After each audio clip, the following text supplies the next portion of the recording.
প্রিয় দর্শক, আপনারা দেখছেন এটিএন নিউজ এবং সবাইকে জানাচ্ছি বিশ্ব নারী দিবসের অনেক অনেক শুভেচ্ছা। এসকেএফ অনকোলজির সহযোগিতায় বিশ্বমানের ক্যান্সার চিকিৎসা এখন বাংলাদেশে এই বিশেষ অনুষ্ঠানে আপনাদের সবাইকে আমন্ত্রণ জানাচ্ছি। আমি ডক্টর ফাইজা রাহলা। দর্শক, নারী দিবসের বিষয়টি মাথায় রেখে আজকে আমরা এমন একটি বিষয় ঠিক করেছি যেটি আমরা আশা করছি আমাদের নারী দর্শকদের জন্য খুবই গুরুত্বপূর্ণ। আজকে আমরা কথা বলবো নারীর ক্যান্সার ঝুঁকি এই বিষয়টি নিয়ে। এই বিষয় নিয়ে কথা বলার জন্য আজ স্টুডিওতে আমাদের সাথে বিশেষ অতিথি হিসেবে যোগ দিয়েছেন অধ্যাপক ডক্টর রওশন আরা বেগম, রেডিওথেরাপি বিভাগ, জাতীয় ক্যান্সার গবেষণা ইনস্টিটিউট মহাখালী এবং senior consultant radiation oncology, Ahsania mission cancer and general হাসপাতাল। আপনাকে অনেক ধন্যবাদ আমাদের সাথে আমাদের আজকের এই বিশেষ অনুষ্ঠানে যোগ দেওয়ার জন্য। তোমাকেও ধন্যবাদ। আমিও খুশি এরকম একটা অনুষ্ঠানে জয়েন করতে পেরে। আজ নারী দিবসে আমরা কথা বলবো নারীদের স্বাস্থ্য ঝুঁকি, বিশেষ করে নারীদের ক্যান্সার ঝুঁকি নিয়ে। আমরা জানি যে আমাদের দেশের প্রেক্ষাপটে আমরা যদি চিন্তা করি, আমাদের দেশের সাধারণ মা বোনেরা অনেকাংশেই নিজেদের ব্যাপারে কিছুটা হলেও কম সচেতন। তারা পরিবারের সবার দিকে যতটা নজর দেন, নিজের দিকে আসলে ততটা নজর দেন না। এই বিষয়টির কারণেই আসলে আমরা বারবার করে তাদেরকে সচেতন করতে চাই এবং আমরা তাদেরকে জানাতে চাই যে ওনাদের কিভাবে চলতে হবে, কিভাবে মেনে চলতে হবে। ক্যান্সার ঝুঁকি নিয়ে যখন আমরা কথা বলবো, একেবারে শুরুতে আপনার কাছে জানতে চাই যে আমাদের দেশে এবং পুরো বিশ্বের চিত্র আপনি যদি আমাদের সাথে একটু তুলে ধরেন যে কোন কোন ধরনের ক্যান্সার বেশি হচ্ছে এবং কাদের মধ্যে সেই ক্যান্সারগুলো বেশি হচ্ছে। পুরা বিশ্বটা যদি ধরতে যাই, দেখা যায় লাং ক্যান্সার এখানে নাম্বার 1 লিডিং কজ ক্যান্সারের, এটা প্রধান 1 নম্বরে আছে। তাছাড়া আমরা আজকে যেহেতু নারী দিবসের আলোচনা করতেছি, আমরা নারীদের বিষয় বলি যে বিশ্বের যে স্তরে থাকুক, কিন্তু আমাদের দেশের জরায়ুর মুখের ক্যান্সার এবং ব্রেস্ট ক্যান্সার, এই দুটাতে ব্রেস্ট ক্যান্সার নারীদের ক্যান্সারের মধ্যে প্রথম পজিশনে আছে। তারপরে এখন সার্ভাইকাল ক্যান্সার, যেটা জরায়ুর মুখের ক্যান্সার সাধারণত বলে, সেটা সেকেন্ড পজিশনে আছে। কেন আসলে এই দুটো ক্যান্সারের ঝুঁকি এত বেশি? এটা হতো নারীদের ক্যান্সারই, কিন্তু এখানে যে কারণগুলো সেটার ভিতর বলতে গেলে আসলে সচেতনতা এবং শিক্ষার অভাব, এগুলো আসলে প্রধানত দায়ী। তাছাড়া যে কেন হয়, যে কারণগুলো যদি আমরা স্পেসিফিক করে বলতে চাই, কিছু পার্সোনাল কারণ আছে। যেমন পার্সোনাল কারণ আমরা ব্রেস্ট ক্যান্সারের কথাই ধরি। তাই ব্রেস্ট ক্যান্সারেতে যদি সে যত যার বয়স বাড়বে তত ঝুঁকি বাড়বে। হ্যাঁ, আর ফিমেলদের এটা বেশি হয়, যদিও মেলদের হয়, এবং সেটার পরিমাণ খুব কম, প্রতি 100 জনের 1 জন। এখানে ফিমেলদের ভিতর যাদের দেখা যায় যে তারা বয়স বেশি বয়সে তারা বিয়ে করছে, অথবা কোনো বাচ্চার সন্তান নিচ্ছে না, অথবা তাদের মাসিক খুব আগে শুরু হয়েছে এবং এটা শেষ হতেও অনেক দেরি হচ্ছে, ইস্ট্রোজেনের ইনফ্লুয়েন্সটা সে অনেক সময় ধরে পড়তে পারছে, অথবা তার মাসিক শেষ হয়ে যাওয়ার পরে সে হয়তো হরমোন কিছু গ্রহণ করছে, সেরকম। আবার আমাদের দেশে দেখা যায় অনেকে অজ্ঞতাবশত হয়তো ব্রেস্ট ফিডিংটা অ্যাভয়েড করতেছে, ঠিকমতো ব্রেস্ট ফিড করাতেছে না, যেটা প্রোটেক্টিভ। এইগুলো পার্সোনাল কারণ। তার ভিতরে আছে কিছু যে যেমন তার যদি তামাক, গুল, জর্দা জাতীয় বা ধূমপান জাতীয় কোনো অভ্যাস থাকে, সেটা অবশ্যই ত্যাগ করতে হবে। এটাও ক্যান্সারের একটা কারণ, ব্রেস্ট ক্যান্সারের। এবং তার জীবনধারার পরিবর্তন করতে হয়, যেমন যদি সে সেডেন্টারি লাইফ লিড করে, তাকে অবশ্যই হালকা কিছু ব্যায়াম করতে হবে, তার শরীরটাকে অ্যাক্টিভ রাখতে হবে, তার ওবেসিটিটাকে সে অ্যাভয়েড করে, যাতে করে সে সচল থাকতে পারে এবং তার প্রয়োজনীয় ওজন সে বহন করে, অতি ম্যালনারিশডও না হয় এবং ওবেসিটিও না হয়, এই জিনিসগুলো সে ম্যানেজ করে। এবং কিছু অবশ্য বংশগত কারণ আছে, সে তার নিজের না। এটা হলো ব্রেস্ট ক্যান্সারের বেলায় বললাম। আর জরায়ুর মুখের ক্যান্সারটা কিন্তু একটু আলাদা। সেখানে দেখা যায় যে আমাদের দেশে যে বাল্য বিবাহ হয় এবং সেখানে তার বয়স 18 হওয়ার আগেই তার বিয়ে হয়ে যাচ্ছে বাচ্চাদের, ওদের হলো তখন সার্ভাইকাল টিস্যুটা খুব আনস্টেবল থাকে, সেখানে তার টিস্যুর পরিবর্তনটা খুব তাড়াতাড়ি হয়। এবং তাছাড়া যদি এখানে তার কোনো ট্রমা হিস্ট্রি থাকে, হ্যাঁ, বা তার হাজব্যান্ড হয়তো বহুগামিতা থাকে, তার যদি কোনো এসপিভি ইনফেকশন থাকে, এসপিভি ইনফেকশন হয়তো তার নিজের থেকে না, তার হয়তো পার্টনার থেকে আসছে, যে কারণে হোক সে সাফারার, সেটাও একটা জরায়ুর মুখের ক্যান্সার কারণ। এবং রিপিটেড প্রেগনেন্সি, উচ্ছৃঙ্খল জীবনযাপন, এগুলা আর মদ পান ধূমপান এগুলোর সাথে আছে। এগুলো আসলে আমাদের দেশে কিছুটা হলেও কম দেখা যায়, যেটা আপনি বলছেন মদ্যপান বা ধূমপান, কিন্তু তামাকের ব্যবহারটা আমাদের দেশে নারীদের মধ্যেও আছে। গ্রামে গঞ্জে আমরা যদি দেখি মা বোনরা যেটা নন স্মোক, যেটা মানে স্মোকলেস যেগুলা, যেমন গুল, জর্দা, খৈল, এই ধরনের ব্যবহারগুলো কিন্তু অনেক বেশি হয়। এবং সেক্ষেত্রে আসলে ওনারা এই ব্যাপারটা নিয়ে সচেতন না যে এগুলোর কারণে কিন্তু স্তনে এবং জরায়ু মুখেও ক্যান্সার হতে পারে। হ্যাঁ, সেটা তারা বুঝতে না, যেমন মুখ বা অন্যান্য জায়গার ক্যান্সারের সাথে এটাও কিন্তু একটা ঝুঁকির কারণ আছে। যে ধরনের তামাকই হোক না কেন, সেটার সাথে আসলে সব শরীরের যে কোনো জায়গার ক্যান্সার, একদম ঠোঁট থেকে শুরু করে পায়ের নখ পর্যন্ত সব জায়গায় যত ক্যান্সার আছে সব কিছুর কারণে 90% কারণ দেখা যায় যে ধূমপান। জি, যখন আসলে এই ধরনের ক্যান্সার, আমরা যেহেতু আসলে দুটো ক্যান্সারকে আজকে মূলত ফোকাস করতে যাচ্ছি, একটা জরায়ু মুখের এবং আরেকটা হচ্ছে ব্রেস্ট ক্যান্সার, কি কি ধরনের উপসর্গ দেখা যায় এ ব্যাপারে যদি একটু আমাদের দর্শকদেরকে বলতেন। কারণ অনেকেই দেখা যায় প্রাথমিক পর্যায়ের যে উপসর্গগুলো সেগুলোকে ওনারা খুব একটা গুরুত্ব দেন না এবং ওনারা ভাবেন যে ঠিক হয়ে যাবে আর কিছুদিন দেখি করতে করতে কিন্তু বেশ কয়েক বছরও অনেকে পার করে ফেলেন। এবং আমরা দেখি যে আমাদের কাছে যারা আসেন দেখা যায় একেবারে লেট স্টেজে এমন একটা পর্যায়ে ওনারা আসেন খুব একটা চিকিৎসা করা থাকে না। আপনি যদি আমাদেরকে একটু বলতেন প্রাথমিক পর্যায়ে কি ধরনের উপসর্গ থাকে এবং যত দিন যায় এই উপসর্গগুলো কিভাবে পরিবর্তন হয়? আমরা দেখি যে যারা আমরা যদি স্তনের ক্যান্সারের কথা বলি, যে তার স্তনে যদি কোনো মানে চাকা সে অনুভূত করতে পারে, মানে পেইনলেস কোনো চাকা, যেহেতু পেইনলেস থাকে সেজন্য তারা খুব কম অ্যাওয়ার্ড থাকে। এবং সেটা ছাড়াও সেখানে যদি নিপল থেকে কোনো ডিসচার্জ আসে, ব্লাড ডিসচার্জ বা সেরোস্যাঙ্গোনাস ডিসচার্জ আসতে পারে, অথবা নিপলটা রিট্রাক্টেড হয়ে গেল, অথবা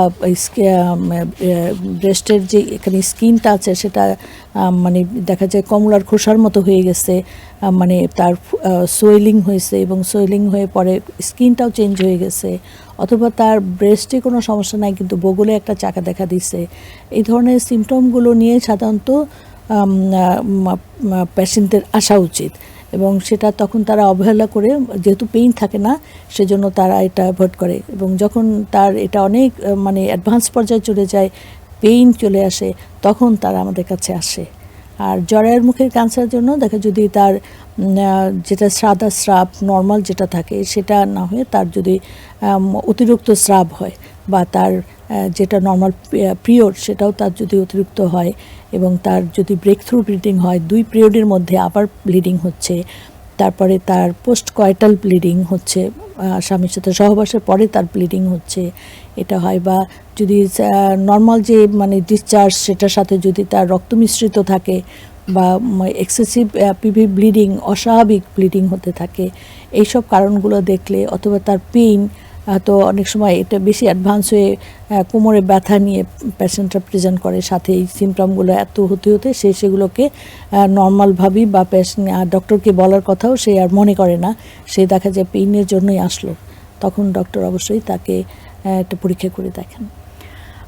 অনেকাংশে আমরা দেখি যে এই যে আমাদের মা বোনেরা যখন ওনারা উপসর্গগুলোতে ভুগতে থাকেন ওনাদের মধ্যে এক ধরনের দ্বিধা কাজ করে যে পুরুষ ডাক্তারের কাছে গিয়ে আমি পরীক্ষা করাবো না, যেহেতু আমরা স্তন নিয়ে কথা বলছি এবং জরায়ু মুখ নিয়ে কথা বলছি, এখানে এক ধরনের অস্বস্তি থাকে। এই ব্যাপারটা নিয়ে যদি একটু আমাদের দর্শকদের উদ্দেশ্যে কিছু বলতেন। আচ্ছা, সে যদি পুরুষ ডাক্তার হয় সবাই যে তাকে এক্সামিন করবে তাও তো না, সে পরীক্ষা করেও কিছু অনেক সময় বের করতে পারে, তার একদমই ডক্টরের কাছে যাবে না সেটা তার ভাবার কোনো কারণ নাই। তার যদি ওরকম কোনো তার নিজের কাছে অস্বস্তি লাগে, খারাপ লাগে, এখন পুরুষ ডাক্তারের সাথেও কিন্তু অ্যাসিস্ট্যান্ট থাকে, সেই অবশ্য দেখে তাকে অবহিত করতে পারবেন এবং প্রয়োজনীয় পরীক্ষা নিরীক্ষা করে সে কিন্তু মুক্তি পেতে পারে। এবং তারপর সে অবশ্যই নারী চিকিৎসক পেলে তাকে দেখাবেন, সে অবশ্যই তার যে প্রাইভেট পার্ট, তারপর তার স্তন পরীক্ষা, সেগুলো সে নিজ হাতে করলে অবশ্য সে উপকৃত হবে। সব ক্ষেত্রেই আসলে নারী চিকিৎসক আছেন এবং সহায়তাকারীও নারী আছেন যারা আসলে তাকে এই অসুস্থ থেকে রেহাই দিতে পারে। জি, ঠিক কি ধরনের পরীক্ষা নিরীক্ষা দরকার হতে পারে শনাক্ত করার জন্য ওনার কি আসলে ক্যান্সার আছে কিনা বা কোন পর্যায়ে আছে সেটা শনাক্ত করার জন্য? ব্রেস্ট ক্যান্সারের বেলায় যদি কোনো চাকা অনুভূত হয় সেক্ষেত্রে এটা তখন আলট্রাসোনোগ্রাম করাটা জরুরি হয়ে যায়। আলট্রাসোনোগ্রাম করে আমরা বুঝতে পারি যে চাকাটা কোথায় আছে, আদৌ চাকা আছে নাকি এবং সেটা সলিড না সিস্টিক, সেই জিনিসটা বুঝে তারপর আমরা সেখান থেকে কোনো একটা ফাইন নিডল অ্যাসপিরেশন বায়োপসি করে আমরা দেখতে পারি, হ্যাঁ, প্রাথমিকভাবে। আর যখন এটা একদম মানে সাসপেক্টেডই হয়ে যায় তখন অবশ্যই আমরা কোর নিডল বায়োপসিটা করি। আর তাছাড়া আলট্রাসোনোগ্রাম আর এফএনএসিতে গেল। তাছাড়া আমরা যখন একটা বয়স সীমা মনে করি, যখন 35 বছরের উপরে যায় তখন আমরা কিন্তু ম্যামোগ্রাফিটা প্রেসক্রাইব করি। আর এগুলো হয়তো ডায়াগনোসিস করার জন্য। আর জরায়ুর মুখের ক্যান্সারের প্রবলেম নিয়ে গেলে তখন তার মানে যেটা গাইনোকোলজিক্যাল এক্সামিনেশনটা খুব জরুরি। গাইনোকোলজিক্যাল এক্সামিনেশন করে ওখানে ভিজিবল কিছু দেখা গেলে সেখান থেকে অবশ্যই 5 বায়োপসি নেওয়া যায়। আর ভিজিবল না দেখা গেলে শুধু ইরোশন বা যদি অন্য কোনো সামান্য কিছু দেখা যায়, সেটা আমাদের গ্রাসরুট লেভেলে যারা ভায়া টেস্ট আছে সেটা করে আমাদের যে স্বাস্থ্যকর্মী তারা আমাদেরকে হায়ার সেন্টারে পাঠায়। পাঠানোর পরে সেখানে একটু প্যাপ টেস্ট একটা আছে, প্যাপ স্মিয়ার টেস্ট, সেটা টেস্ট করেও আমরা প্রাথমিকভাবে ধারণা করতে পারি। এবং কনফার্ম করার জন্য অবশ্যই তাকে কলপোস্কোপিক এক্সামিনেশন এবং বায়োপসি করা জরুরি। যেই পরীক্ষাগুলোর কথা আপনি বললেন, এই পরীক্ষাগুলো কি আসলে খরচের ব্যাপারটা যদি আমরা মাথায় রাখি, সেটা আসলে কতখানি খরচ হতে পারে এই ব্যাপারে আপনার কাছে শুনবো, তবে ছোট্ট একটি বিরতি নিয়ে এসে। দর্শক, এসকেএফ অনকোলজির সৌজন্যে বিশ্বমানের ক্যান্সার চিকিৎসা এখন বাংলাদেশে এই অনুষ্ঠানে ছোট্ট একটি বিরতি নিচ্ছি, কিছুক্ষণের মধ্যে ফিরছি, সাথেই থাকুন।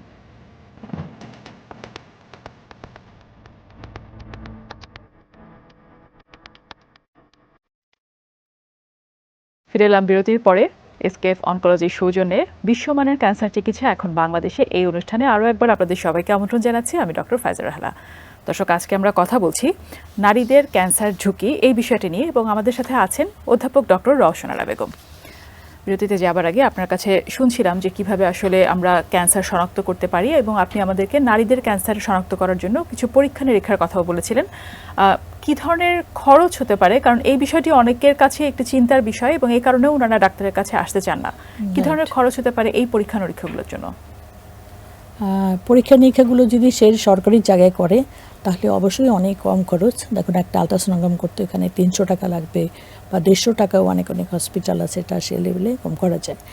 আর এফএনএসসি বা জরায়ুর মুখের ক্যান্সার স্ক্রিনিং আর যেটা স্তনে ক্যান্সার, এটা কিন্তু যেগুলো গভর্নমেন্ট সেন্টার সেখানে কিন্তু এটার টেস্ট করার জন্য মানে আলাদা একটা কর্নার আছে, হ্যাঁ, যেখানে স্ক্রিনিংটা হয় সারা বছর ব্যাপী। সেখানে সে গেলে কিন্তু এগুলো সে বিনামূল্যেও করতে পারে। আর যদি তার প্রাইভেট সেন্টারে সে করতে যায় তাহলে আলট্রাসোনোগ্রাম খুব অনেক বেশি খরচ হবে না, জায়গা ভেদে হয়তো 1000 বা 1800-2000 টাকা পর্যন্ত লাগতে পারে। আর এফএনএসিটা যেখানে দেখা যায় যে খুব বেশি নিলেও এখানে হয়তো 1000 টাকা নেয়। আর যেখানে কোর বায়োপসি কনফার্ম করার জন্য সেখানে একটু বেশি লাগে, কারণ ওই কোর নিডলটার দামই হলো 3,500 টাকা, যার জন্য ওটা অ্যাড করে তারপরে তারও প্রসিডিওর কিছু করে হয়তো একটু বেশি যায়, হয়তো 5 থেকে 6 জায়গা ভেদে 10,000 টাকাও লাগতে পারে। কিন্তু সেরকম তাকে সেন্টারটা তাকে সেরকম চুজ করতে হবে, বা আমরা যখন তাকে পাঠাবো সে কীরকম মানে সে ব্যয় করতে পারবে, সে কোথায় করতে চায়, তার কীরকম অ্যাবিলিটি আছে, এগুলো দেখে ডক্টর অবশ্যই তাকে সেইভাবেই প্রেরণ করে। আর জরায়ুর মুখের ক্যান্সারটা এখানে যে প্যাপ স্মিয়ার টেস্টটা, সেটা সব জায়গায় অ্যাভেলেবেল হয় না, অনেক জায়গায় যেখানে এটার স্যাম্পলটা নেওয়ার লোক থাকে, ফিমেল থাকে, সেই স্যাম্পলটা নেওয়া সহ করে যেই সব সেন্টারে, সেখানে আমরা দেখেছি যে সেখানে 1000 টাকা মতো বিলটা নেয়। এবার একটু আমরা আসি যে চিকিৎসা পদ্ধতি আসলে কি কি আছে। আমরা দুটো ক্যান্সার নিয়ে বিশেষ করে কথা বলছি, এবং তার সাথে যে কোনো ক্যান্সারের জন্য বাংলাদেশে আসলে কি কি ধরনের চিকিৎসা পদ্ধতি অ্যাভেলেবেল আছে, আমরা বলতে পারবো যে হ্যাঁ আমরা এই চিকিৎসা দিতে পারছি? অবশ্যই বাংলাদেশে আসলে বিশ্বমানের ক্যান্সার চিকিৎসাই আসছে অ্যাভেলেবেল। যেমন ক্যান্সারের যে মেইন চিকিৎসা যেটা সার্জারি, সার্জারির মাধ্যমে যদি সূচনায় কোনো ক্যান্সার ধরা পড়ে, সার্জারি কিন্তু এখানে অনলি সলিউশন, তখন তার পরবর্তী কোনো চিকিৎসারও দরকার নাও হতে পারে। তাছাড়া রেডিওথেরাপি আছে, কেমোথেরাপি আছে। যে ক্ষেত্রে যেমন আমি যদি খুব আলাদা করে ব্রেস্ট ক্যান্সারের কথাই বলি, ব্রেস্ট ক্যান্সারের বেলায় যদি তার একদম তার চাকাটা একদম প্রাথমিক পর্যায়ে থাকে, যেমন ইনসিটো পর্যায়ে থাকে, যে বেসমেন্ট মেমব্রেন ভেদ করলো না, সেই ক্ষেত্রে কিন্তু সার্জারি তার একমাত্র অপশন। সার্জারির পরে তার হয়তো লোকাল থেরাপি লাগতে পারে, রেডিওথেরাপি লাগতে পারে, এবং তাকে ফলো আপে হরমোন থেরাপি দিয়ে রাখা হয়, হ্যাঁ, ওরাল যেটা। আর জরায়ুর মুখের ক্যান্সার যদি সে যে বয়সেই ধরা পড়ুক সেই অনুযায়ী ব্যবস্থা নিতে হবে। সে যদি তার ফার্টিলিটি প্রিজার্ভ করার দরকার হয় এবং আর্লি স্টেজ থাকে, সেই ক্ষেত্রে কিন্তু শুধু একটা সার্জারি করেই, গাইনোকোলজিস্ট যেটা করেন, সার্জারি করে কিন্তু তাকে আমরা ফার্টিলিটিটাও প্রিজার্ভ করতে পারি এবং রোগটাকেও চিকিৎসা করতে পারি খুব আর্লি স্টেজে। কিন্তু যখন স্টেজটা বেশি হয়ে যায় তখন আমরা তাকে, যখন আমি শুধু সার্জারি করলে আমার হচ্ছে না, একজন অবশ্যই অ্যাডজুভেন্ট লাগবে, সেই ক্ষেত্রে আমরা তখন পেশেন্টের বয়স, তার যার অ্যাবিলিটি, সেগুলো বুঝে আমরা তাকে যে সার্জারি করে সে কি রিস্কটা নেবে নাকি, সার্জারি পরে রেডিয়েশন লাগবেই বা রেডিয়েশন লাগবে না, না লাগতে পারে, সেই ক্ষেত্রে আমরা সার্জারি যদি একটা অপশন হয় তাহলে তখন করি। আর যেখানে তার সার্জারি করার পরে হয়তো আনএক্সপেক্টেডভাবে তার হয়তো কিছু ফাইন্ডিং পাওয়া গেল, যেন মার্জিন পজিটিভ থাকা, প্যারামেটিয়াম ইনভলভ হওয়া, বা তার যদি পেলভিক নোড পাওয়া যায়, সেই ক্ষেত্রে তাকে অ্যাডজুভেন্ট রেডিওথেরাপি এবং কনকারেন্ট কেমো রেডিয়েশন তখন তার ট্রিটমেন্টের সাথে অ্যাড হয় এবং তারপরে কিন্তু ফলো আপ। একটু খুব সংক্ষেপে, আমরা কিন্তু খুব মানে একেবারে প্রায় শেষের কাছাকাছি চলে আসছি। আপনার কাছে একটু জানতে চাই যে লাইফস্টাইলের কোনো ভূমিকা আছে কিনা নারীদের ক্যান্সারে? অবশ্যই লাইফস্টাইলের ভূমিকা আছে। যে যে কারণগুলো আমরা বললাম তার ভিতরে কিন্তু ওবেসিটি ছিল। তাহলে সেক্ষেত্রে কী হবে, আমাদের লাইফস্টাইলে সবসময় এক্সারসাইজটাকে রাখতে হবে, অ্যাক্টিভ থাকতে হবে তাকে। আর তার হলো যেটা বয়সের যেই কথাটা বললাম, যে আমরা খুব আর্লি এই যে তাকে বাচ্চা থেকে বিয়ে দেওয়া যায় না, বাল্য বিবাহটা প্রিভেন্ট করতে হবে। আবার অনেক বেশি বয়সেও বিবাহ করা, এটাও ব্রেস্ট ক্যান্সারের জন্য ঠিক হবে না, কারণ আফটার 30 আগে তার ফার্স্ট বেবিটা নেওয়া জরুরি এবং তার ফার্স্ট প্রেগনেন্সিটা নেওয়া জরুরি। এই জন্য তাকে ওই সময়ের আগেই তাকে বিয়ে করতে হবে। এবং বাচ্চা যারা না নেয়, বাচ্চা থাকে না, তাদেরও কিন্তু রিস্কটা একটু বেশি। আর লাইফস্টাইলের ভিতর তার খাবারের ভিতর আছে, যদি সে ফাস্টফুড খায়, শাকসবজি ফলমূল, যেটা অ্যান্টিঅক্সিডেন্ট থাকে খাবারের ভিতর, যেটা রঙিন শাকসবজি, সেগুলো যদি সে না খায়, তাহলে তো সেগুলো থেকে বঞ্চিত হওয়ার জন্য তার কিন্তু ক্যান্সারের ঝুঁকি বেড়ে যাবে। আর তার যদি লাইফস্টাইলের ভিতরে, তো যেটা আমরা বললাম যে ধরনের তামাকই হোক সেটা বর্জন করতে হবে, মদ্যপান অবশ্যই বর্জন করতে হবে। আপনাকে অনেক ধন্যবাদ। আপনার কাছে অনেকগুলো বিষয় নিয়ে জানতে পারলাম এবং ক্যান্সার সম্পর্কে জানতে পারলাম। এবারে একেবারে শেষে আপনার কাছে জানতে চাই যে নারী দিবসের অনুষ্ঠান যেহেতু আমরা করছি, বিশেষ আয়োজনে আপনি এসেছেন, আপনার কাছে একটু জানতে চাই যে নারী হিসাবে এই যে পথ চলা এবং এত নারীকে আপনি চিকিৎসা দিতে পারছেন, শুধু নারী না, নারী পুরুষ সবারই চিকিৎসা নিশ্চিত করতে পারছেন, আপনার এই পথ চলাটা কেমন ছিল এবং কিভাবে আসলে আমি বলবো যে সফল হওয়া যায় বা নারীদেরকে কিভাবে চলতে হবে, এ ব্যাপারে যদি আপনি একটু পরামর্শ দিতেন। সেটাই, অবশ্য পথ চলাটা কখনই কোনো মেয়েদের জন্য খুব একটা স্মুথ থাকে না, যদিও পারিবারিক সাপোর্ট থাকে তারপরও। হ্যাঁ, যদি পারিবারিক সাপোর্ট না থাকে তাহলে তো আরও অসম্ভব হয়। যেমন আমাদের প্রথম দিকে যখন আমরা ফ্রেশার ছিলাম, পাশ করে বের হয়েছি, নতুন বিয়ে করা, বাচ্চা হয়েছে, তখন মনে হয়েছে বাচ্চার জন্য পৃথিবীটাই ত্যাগ করে দেই, হ্যাঁ, কোনো কিছুই আমার দরকার নাই। কিন্তু তার সাইডে কিন্তু আমাকে ঠিকই পড়াশোনাটার দিকে খেয়াল রাখা লাগছে এবং তার জন্য তার যে আমার বাচ্চার জন্য সময় দিয়ে আমাকে আগেতে হয়তো একটু দেরি হয়েছে, কিন্তু করার টার্গেট থাকা লাগবে। টার্গেট না থাকলে আসলে রিচ করা যায় না। আর পারিবারিক সাপোর্টটা আসলে খুব দরকার। আমি খুব ব্লেসড যে আমি পারিবারিক সাপোর্ট পাইছি, কিন্তু সবাই তো এরকম পায় না, তাদের জন্য আরও বেশি কঠিন হয়। সব দিক সামলানো, পরিবার, সামাজিক সব দিকই তো সামলাতে হয়। কেউ তো আপনাকে ছাড় দিবে না যে আপনি দিনের পর দিন কোনো বিয়ের অনুষ্ঠানে গেলেন না, কারোর সাথে দেখা করলেন না, আত্মীয় স্বজনের সাথে দেখা হলো না, কেউ অসুস্থ, ডাক্তার, অথচ আপনি দেখতে গেলেন না। এই সব জিনিসগুলো কিন্তু মেনে নেয় না আমাদের সমাজে। এগুলো সব কিছু করেই আগাতে হয় এবং এটার জন্য তো অবশ্যই কিছুটা বেগ পাইতে হয় এবং কিছু তার টার্গেট থাকা লাগে এবং কিছু তার সচল থাকা লাগে। তাকে সবসময় নিজের প্রতি ক্যালকুলেশন করে সময়টা ঠিক করা লাগে। এই জিনিসগুলোকে ঠিক রাখলে পারবে, সবাই পারবে। যেহেতু মেধাবী ডক্টর বা যে কোনো নারী যে দ্বারা শিক্ষিত, তারা এইগুলি চিন্তা করে যদি তারা আগায় এবং টার্গেটটা তাদের ফিক্সড রাখে, তারা অবশ্যই একদিন সাকসেস হবে। এবং তার সাথে সাথে নিজের প্রতি যত্নটাও, অবশ্যই নিজের প্রতি যত্নটা নিতে হবে, কারণ সেটা কেউ বলে দিবে না। আমাদের দেশে এটা সব নারীদের জন্যই আমি বলি যে নিজের জন্য কিছুটা সময় রাখুন। জি, আপনাকে অনেক ধন্যবাদ। আমরা ক্যান্সার সম্পর্কে আপনার কাছ থেকে অনেক কিছু জানলাম এবং সেই সাথে আমাদের নারীদের জন্য আপনার এই বিশেষ বার্তা, আপনাকে অনেক ধন্যবাদ আমাদের এই অনুষ্ঠানে আসার জন্য। তোমাকেও ধন্যবাদ। এটিএন নিউজের কলাকৌশলী সবাইকে অনেক ধন্যবাদ। প্রিয় দর্শক, এসকেএফ অনকোলজির সৌজন্যে বিশ্বমানের ক্যান্সার চিকিৎসা এখন বাংলাদেশে এই অনুষ্ঠান আজ এ পর্যন্তই। আশা করছি আমাদের এই বিশেষ অনুষ্ঠান আপনাদের কাজে লাগবে। ভালো থাকুন, সুস্থ থাকুন এবং দেখতে থাকুন এটিএন নিউজ।